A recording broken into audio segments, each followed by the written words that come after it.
राम राम राम।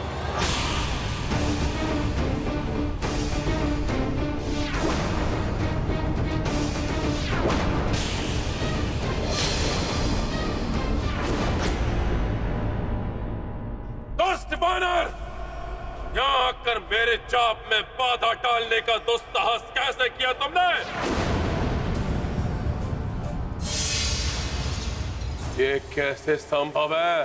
नवग्रह मुक्त हो गए।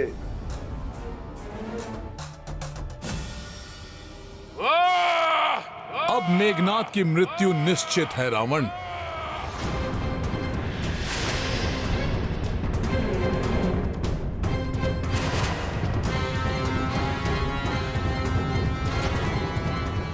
मेरा पुत्र मेघनाद संकट में है।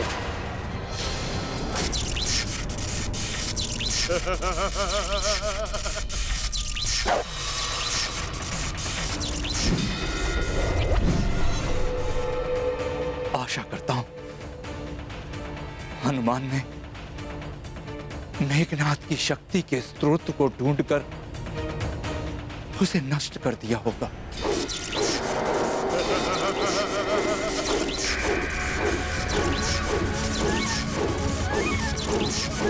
इंद्रास्त्र इसका सुरक्षा कवच भेद चुका है। इसका अर्थ हनुमान अपने कार्य में सफल हुए।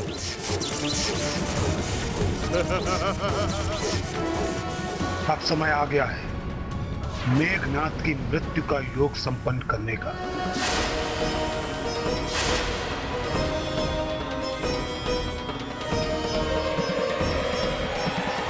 इंद्रजीत के नाम से प्रसिद्ध इस दुष्ट का मेरे इंद्रास्त्र से हताहत होना मेरा सौभाग्य होगा।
बुझ गया मेरे पुत्र मेघनाद का जीवन दीपक।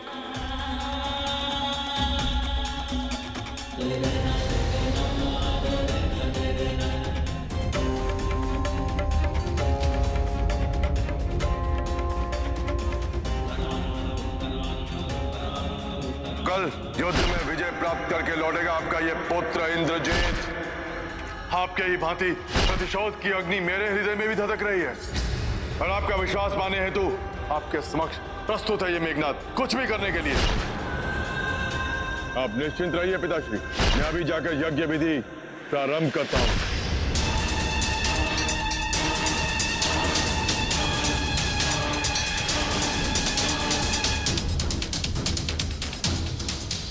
नवग्रहों,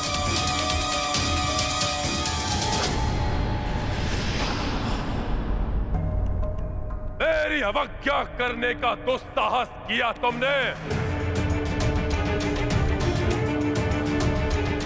गुरु शुक्राचार्य, आपने भी इनका साथ दिया राहु और केतु के साथ मिलकर आपने भी मेघनाथ की कुंडली में अपना स्थान परिवर्तित करने के इनके षड्यंत्र में सम्मिलित थे।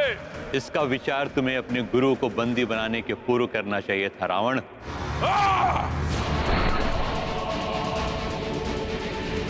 विचार तो अब आप सब करिए उस भयंकर दंड का जो अभी रावण आपको देगा। तुम हमें क्या दंड दोगे लंकेश? ग्रह दशा को संशोधित करने का दंड तो तुम पा चुके हो। अब तुम हमें क्षति पहुंचाने के लिए असक्षम हो। अब ना ही हम तुम्हारे बंदी हैं और ना ही आधीन। हनुमान ने हमें तुम्हारे प्रभाव से मुक्त कर दिया रावण।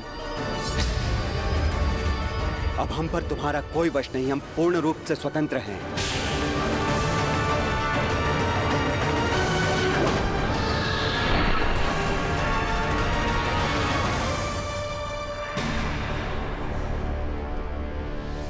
हनुमान ने हमें तुम्हारे प्रभाव से मुक्त कर दिया रावण। राम राम राम राम राम राम राम।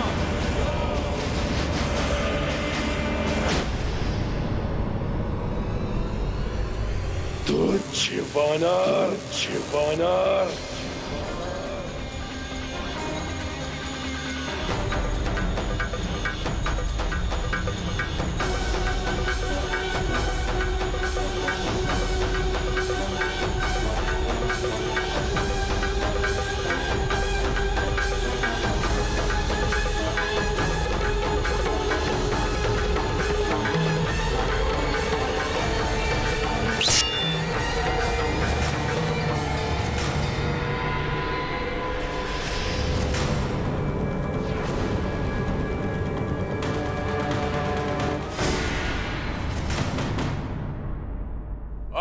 मैं तुम्हें जीवित नहीं छोड़ूंगा वानर।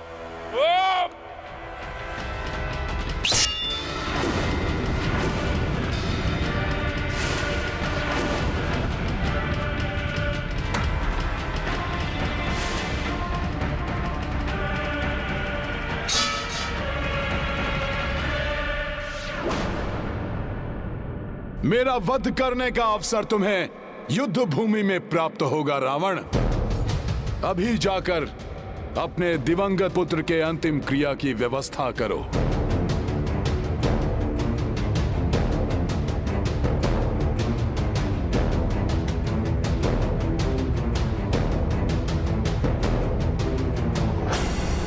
अधर्म की ओर से युद्ध अवश्य कर रहा था मेघनाद, परंतु प्रभु श्री राम की युद्ध मर्यादा के अनुसार प्रत्येक योद्धा सम्मान का पात्र है। उसके शरीर को चील कौओं का आहार मत बनने दो रावण। लंकेश, व्यर्थ है अब इस बुझे हुए दीपक और रिक्त कुंडली को देखना।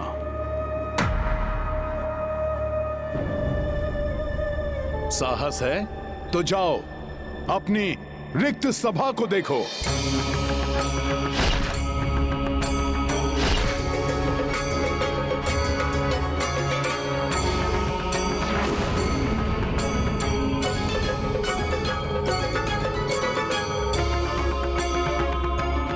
रावण, देखो उन विधवाओं के भाव शून्य नेत्र जिन्होंने तुम्हारे कारण अपने पति को खो दिया।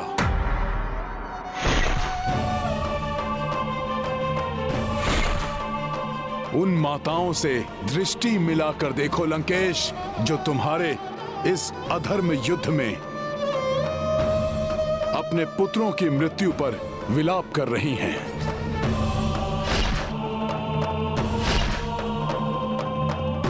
मैंने कहा था ना दशानन, युद्ध होगा तो कोई शेष नहीं रहेगा, परंतु तुमने अपने अहंकार के सिवाय किसी एक की भी न सुनी। लंकेश, अहंकार सदैव सर्वनाश की ओर ले जाता है। उस पर विजय पाना ही सबसे बड़ी वीरता है। लंकेश, अभी भी सुधार लो अपनी भूल। जो शेष बचा है उसकी रक्षा कर लो। क्षमाशील प्रभु श्री राम अभी भी तुम्हें क्षमा कर देंगे। स्वयं को महाज्ञानी, महायोद्धा, त्रिलोक विजेता कहलाने वाले लंकेश रावण, यही तुम्हारा निर्णय है तो प्रभु श्री राम के हाथों अपनी पराजय के लिए तैयार हो जाओ, क्योंकि जो अपने अहंकार को तजकर विनय अंगीकार नहीं कर सकता, वो जीवन के युद्ध में कभी भी विजय प्राप्त नहीं कर सकता।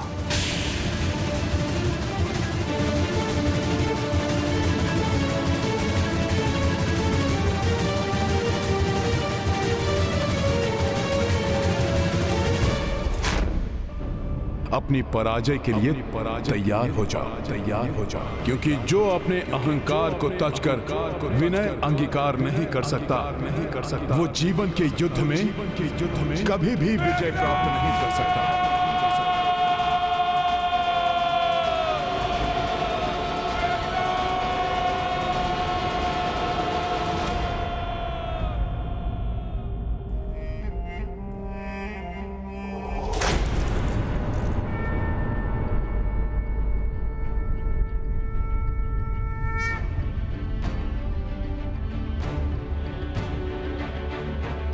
अंततः पापी को उसके पापों का फल प्राप्त हो ही गया।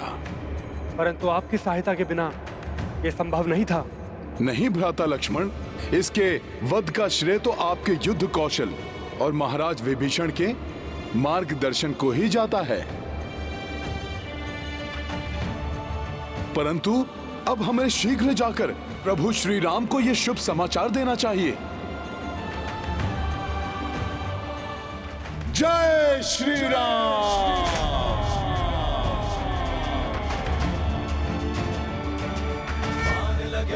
लक्ष्मण के तब प्राण तजे सुत रावण मारो, जय गृह वैद्य सुषेण समेत अभय गिरि द्रोण सुबीर उबारो। लानि सजीवन हाथ गई तब लक्ष्मण को तुम प्राण उबारो।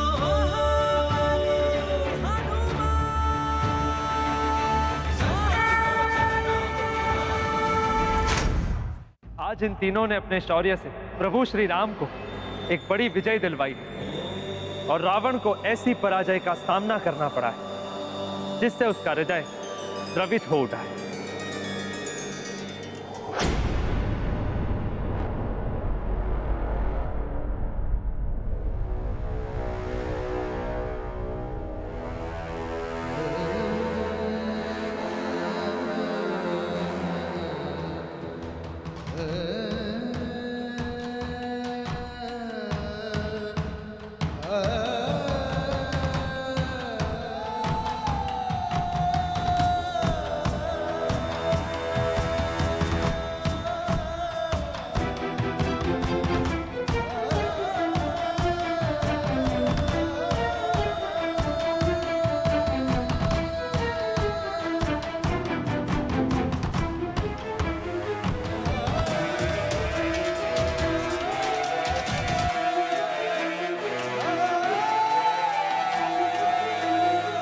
अधर्म अपना मस्तक कितना भी ऊंचा क्यों ना उठा ले, धर्म के सामने आने पर उसे झुकना ही पड़ता है। और जो मस्तक धर्म के समक्ष नहीं झुकता,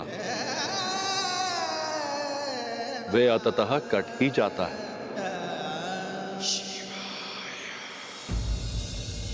मेघनाद! मेघनाद!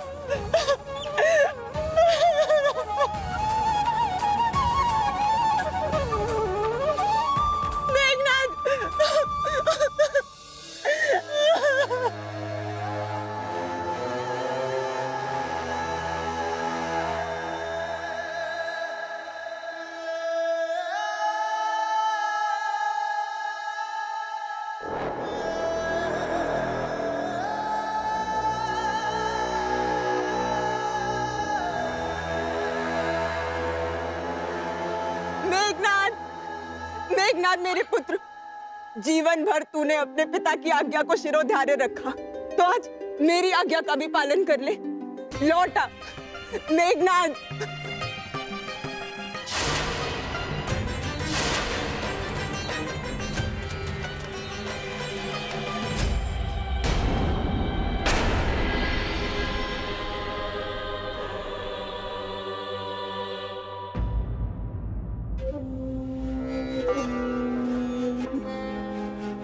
अब अपना मुंह क्यों फेर रहे हैं महाराज लंकेश? देखिए इधर, देखिए, जब अपने सभी सगी संबंधियों को अंतिम संस्कार देते देते आपकी बीसों बुझाएं नहीं थकी, तो आज मेघनाद को मुखाग्नि देने के विचार से क्यों विचलित हो रहे हैं आप? देखिए अपनी नगरी को दशानन, संपूर्ण लंका में सभी स्त्रियां पति विहीन हो चुकी है। मात्र 2 ही सुहागन शेष बची है इस लंका में, एक मैं और दूसरी सीता। और मुझे भय है कि आपके अहंकार के कारण कहीं मेरा सुहाग भी मुझसे न छिन जाए। हनुमान के जलाने से नहीं, आपके जलाने से जल रही है ये लंका। पल पल आपके अहंकार की अग्नि लील रही है उसे, और उसी ने मेरे मेघनाद की आहुति भी ले ली।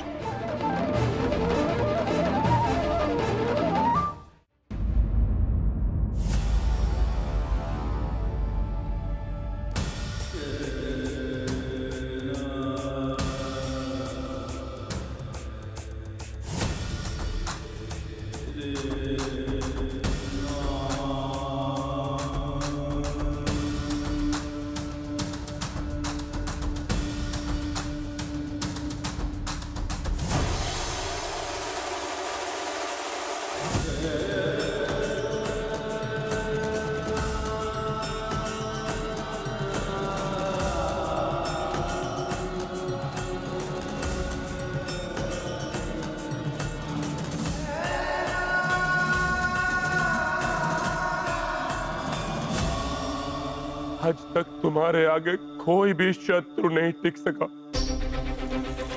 देवताओं को भयभीत करने वाले,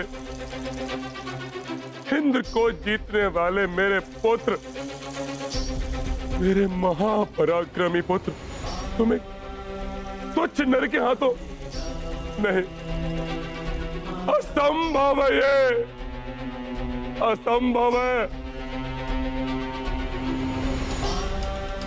तुम मुझे अकेला छोड़कर नहीं जा सकते मेरे पुत्र। देखो, तुम्हारी मां मुझ पर कैसा आरोप लगा रही है। लौट आओ मेरे पुत्र, लौट आओ।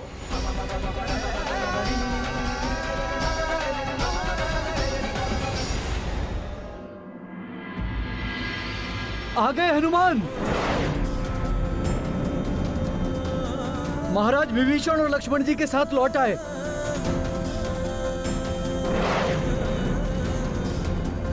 हनुमान,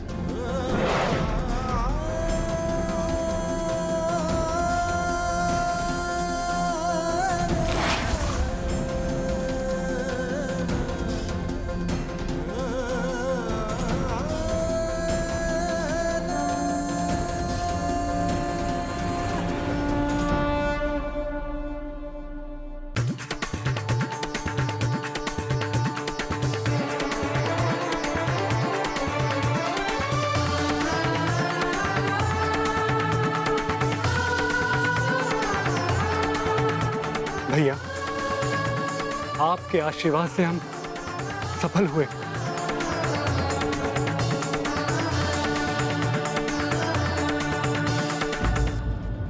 मेरे कुटिल भ्राता के दुष्ट पुत्र इंद्रजीत मेघनाद का वध देवराज इंद्र के इंद्रास्त्र से ही हुआ है प्रभु, और इसका श्रेय जाता है संकट मोचन महाबली हनुमान को।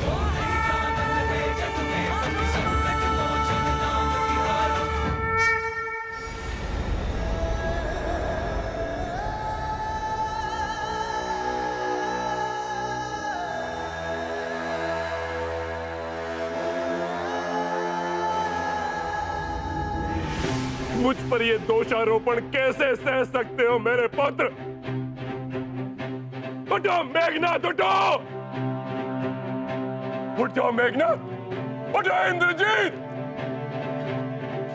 जागृत हो जाओ मेरे पुत्र।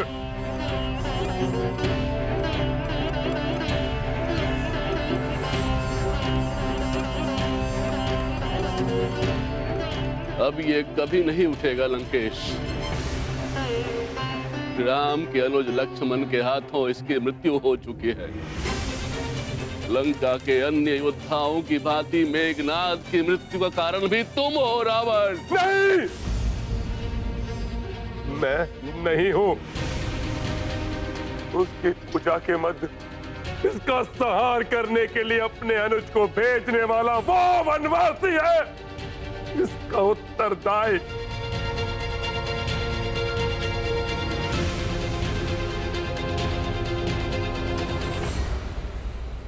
वनवासी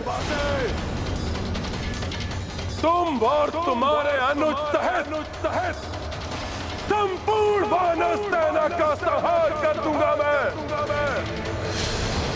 युद्ध में आहत होना तो वीरता का चिन्ह होता है। वास्तव में हनुमान के कारण ही मेघनाद वध संभव हुआ है।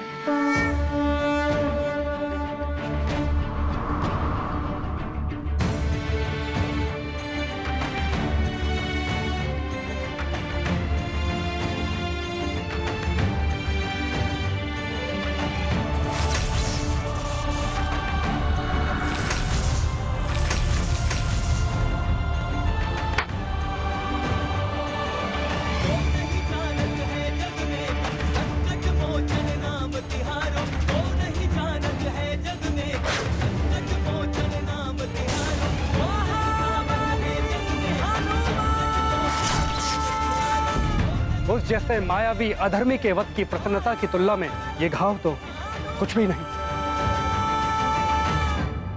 सत्य कहा प्रभु, ये घाव तो मेरी इस औषधि के लेप से अवश्य भर जाएंगे, परंतु जो घाव रावण को मिला है वो घाव अब कभी नहीं भरेगा।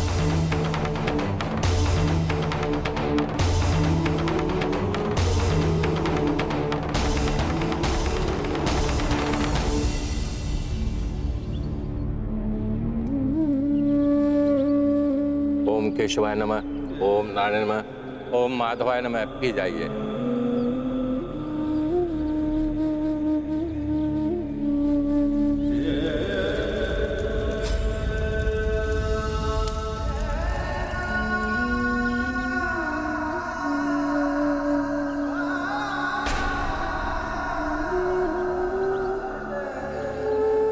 इदं ब्रह्मण अर्पणस्तु।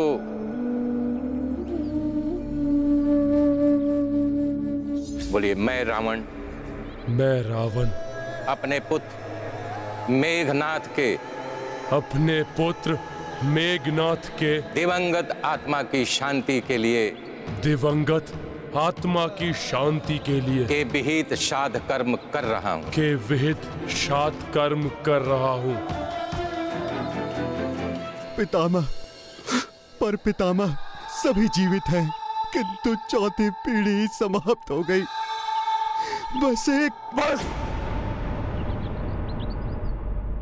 आपको मेरी पीड़ा का भार नहीं है और ना ही उसके प्रति कोई भी सहानुभूति आपको ज्ञात नहीं। एक पिता के लिए सबसे बड़ा भार उसके पुत्र के पिंड को उठाना होता है। ये बोझ तुमने अपने ऊपर स्वयं लिया है रावण। तुम्हारे ही कारण आज हमारे कुल का अंतिम सूर्य भी अस्त हो गया।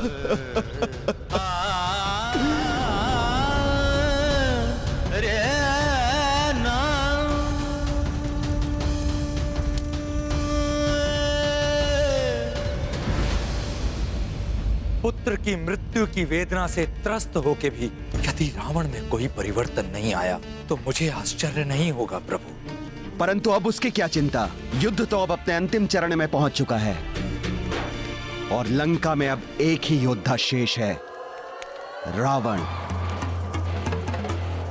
लंकेश, रावण ने अपने कुल के अंतिम कुलदीपक को भी खो दिया है माता। किंतु लंका के इस दुख में भावी सुख निहित है। शीघ्र ही प्रभु श्री राम रावण का अंत करके उसके पापों से लंका को मुक्त करेंगे, जिसके पश्चात उनका आपसे सुखद पुनर्मिलन होगा। अर्थात अब रावण जो कुछ भी कर ले, प्रभु श्री राम और माता सीता के पुनर्मिलन की घड़ी अब अत्यंत निकट है।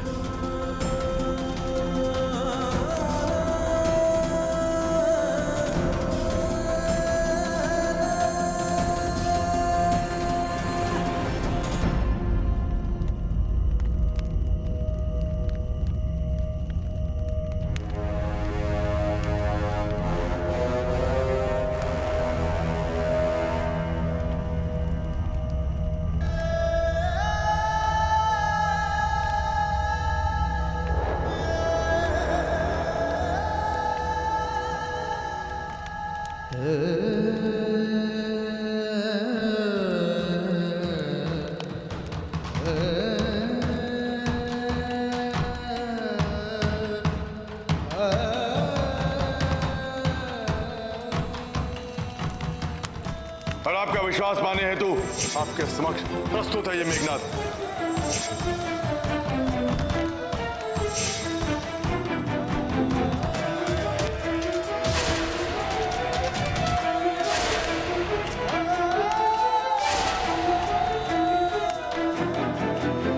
सारे दीपक बुझ गए, कोई मेरा अपना नहीं बचा।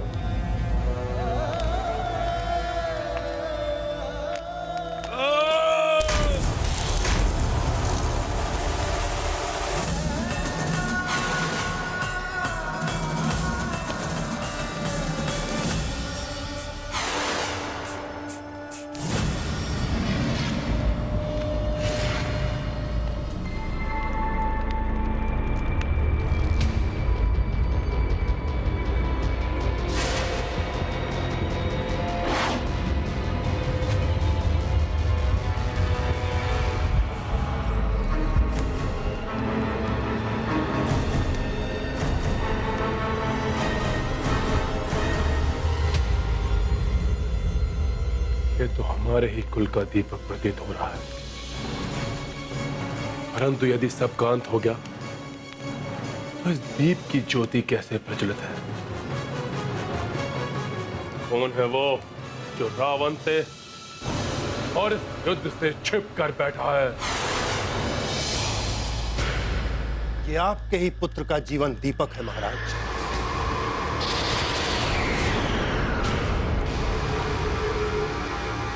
वही रावण नाम है उसका।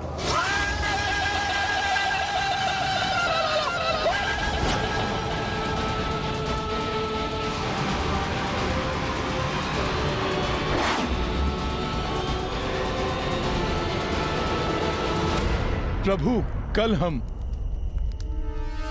रावण को किसी भी अवस्था में युद्ध भूमि से जीवित नहीं लौटने देंगे। कल उसका सर्वनाश निश्चित है प्रभु।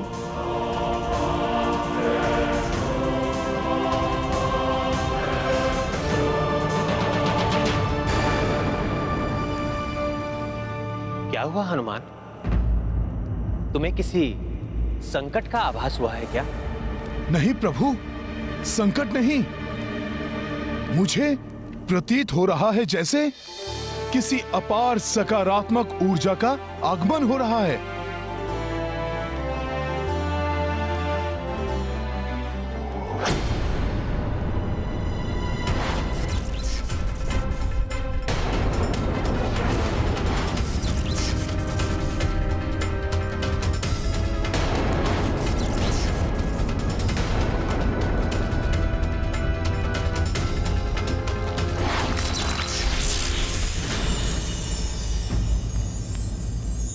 ऋषि अगस्त्य,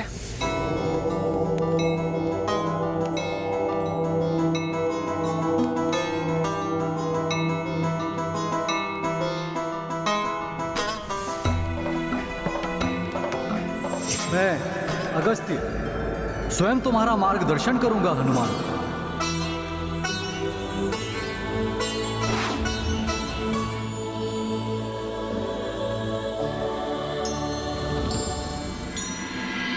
हे दशरथ नंदन राम, भविष्य में एक समय ऐसा आएगा जब आप धर्म के सबसे बड़े शत्रु से युद्ध करेंगे। तब कभी बाण रहित ना रहने वाला ये तुणीर आपकी सहायता करेगा।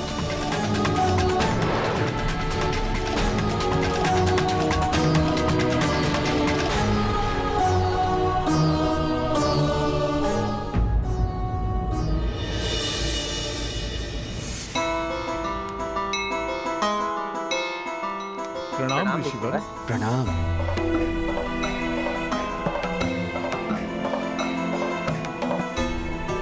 जिस प्रकार आज आपकी विजय हुई है, उसी प्रकार भविष्य में इस धर्म युद्ध में आप ही की जय हो। हे महर्षि, आपका आशीर्वाद अवश्य फलित होगा। धर्म इसी प्रकार अपने संपूर्ण बल के साथ अधर्म का सामना करेगा।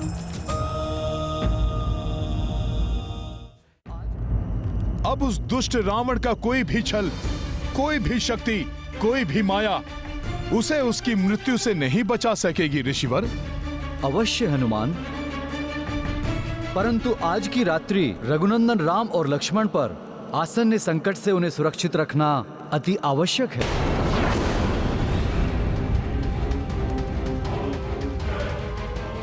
मैं इसी भावी संकट की सूचना देने यहां आया। ऋषिवर, कैसा संकट? वो तो समय आने पर ही ज्ञात होगा हनुमान।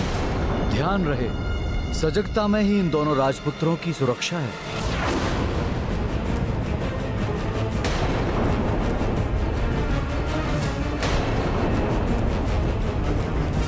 कल्याण हो।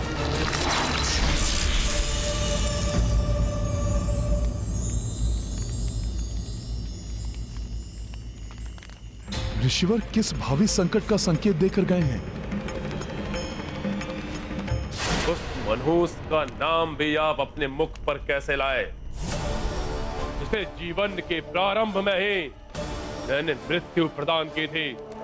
क्षमा महाराज, क्षमा। उसकी कुरूप छवि से आतंकित होकर ही आपने उसका परित्याग किया था। ये जानते हुए भी उसका नाम ले रहा हूं मैं।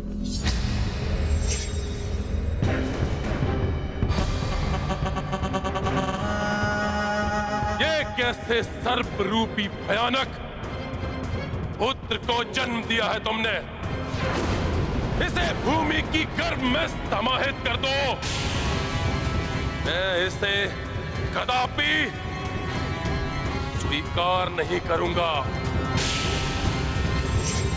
जिसे अशुभ मानकर आपने जीवित ही पृथ्वी में गाड़ देने का आदेश दिया था, आज वही आपका हित कर सकता है महाराज। पृथ्वी में गाड़े जाने के बाद भी वो बचा कैसे? वो आपका ही पुत्र है लंकेश। इतनी सहजता से भला प्राण कैसे खो देता? धरती में गाड़े जाने के बाद वो धरती को चीरता हुआ आगे बढ़ता गया और सीधा जाकर पाताल लोक में असुर माता सिंगिका के अंक में जा गिरा।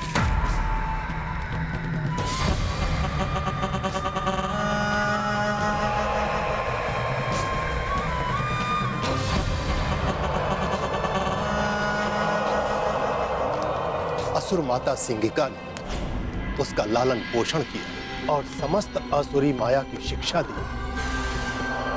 महिरावण बाल्यकाल से ही माता के साथ मिलकर महामाया की पूजा करने लगा। बाल्यकाल से ही महामाया को प्रभावित कर महिरावण ने अव्यस्त और वरदान को प्राप्त किया।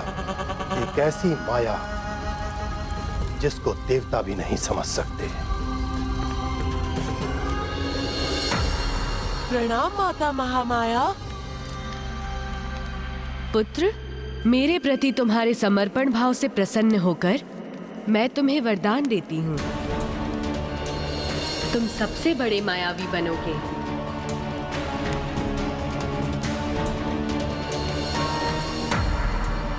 फिर उसका क्या हुआ? फिर क्या महाराज, असुर माता सिंगिका अपना दायित्व निभाते निभाते पाताल लोक छोड़कर चली गई और महिरावण कुरूप होने के कारण अन्य बालकों से तिरस्कृत होता रहा।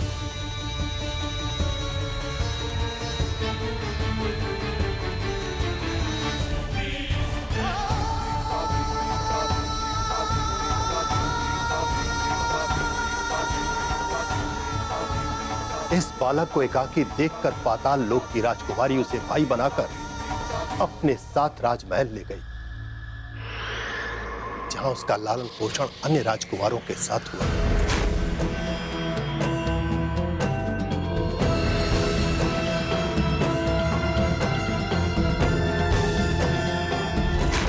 और आज वही आपका महिरावण पाताल लोक का स्वामी है महाराज। और आज वही आपका महिरावण पाताल लोक का स्वामी है महाराज।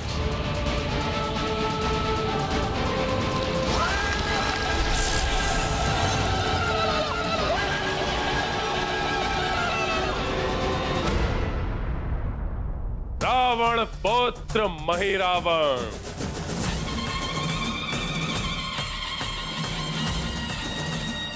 अब चाहे वो दुष्ट कुछ भी कर ले, हम सब उसकी चुनौतियों का सामना देने के लिए तैयार हैं। स्वयं महर्षि अगस्त्य हमें चेतावनी देने आए थे। अवश्य ही रावण कोई योजना बना रहा होगा। प्रभु, महर्षि अगस्त्य के शब्दों ने हमें चिंता में डाल दिया है, परंतु आपके मुख पर तो चिंता की एक भी रेखा तक उत्पन्न नहीं हुई।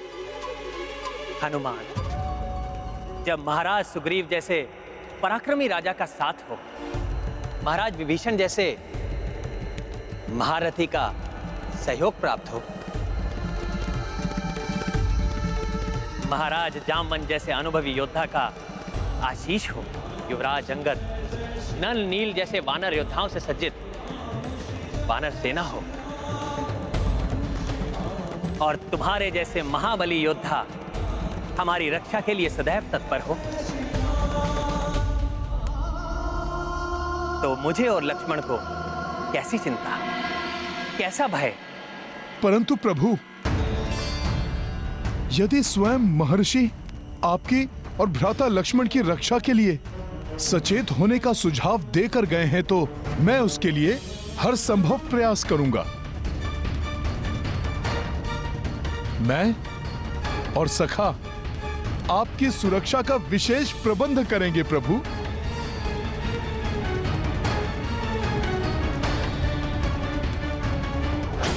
मेरा पुत्र महिरावण अब पाताल लोक का महाराज है।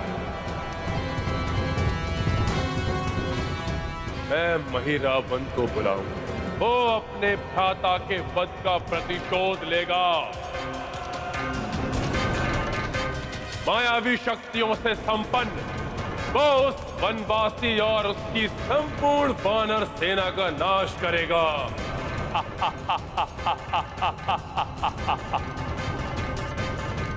नहीं,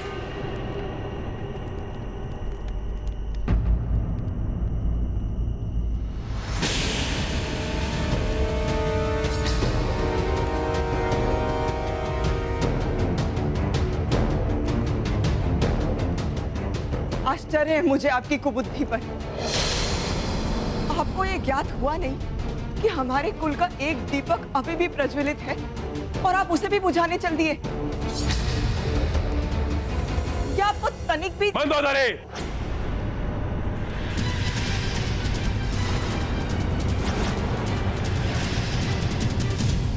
पिताश्री, अब आप ही मेरी सहायता कीजिए, समझाइए इन्हें ऐसा मत करने दीजिए। पुत्री मंदोदरी, लंका और राक्षस कुल का मान और सम्मान दांव पर लगा हुआ है।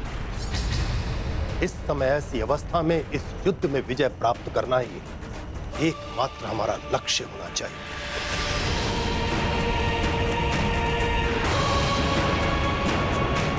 ये माता आपसे भिक्षा मांगती है, अपने एकमात्र पुत्र के जीवन की भिक्षा। अब केवल वही शेष बचा है, उसे तो जीवित रहने दीजिए।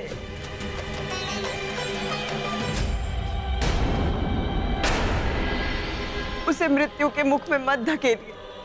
पुत्र का धर्म यही है कि वो अपने पिता के काम आए, और यही उसके जीवन का उद्देश्य होना चाहिए। अपनी मृत्यु के पश्चात अपनी चिता को अग्नि देने के लिए किसी को तो शेष रहने दीजिए। जीवित रहते जो पुत्र मेरा कार्य नहीं कर सकता, वो मेरे मरणोपरांत मेरे किस काम का।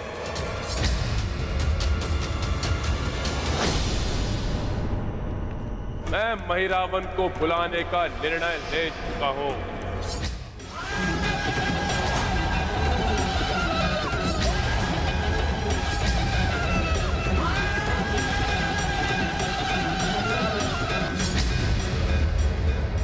स्वार्थ व्यक्ति को दृष्टिहीन बना देता है।